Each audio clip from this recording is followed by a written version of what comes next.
The state of Connecticut catches a lot of heat.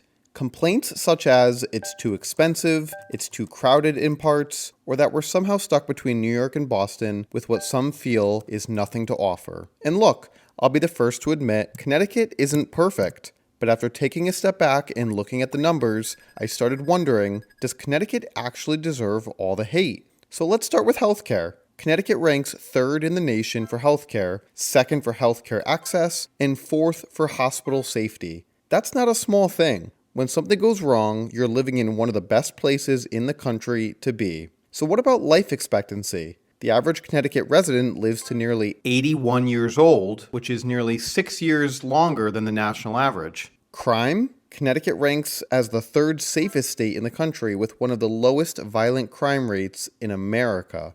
How about education? From both public to private schooling, the state is consistently in the top 10 in America when it comes to its schools.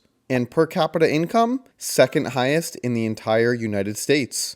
Now, does that mean that Connecticut is perfect? Of course not. Every state has its problems, and Connecticut certainly has its share. But when you zoom out and look at the bigger picture, you're living in one of the safest, healthiest, best educated, and most prosperous states in America. So maybe, just maybe, Connecticut deserves a little more credit than it gets.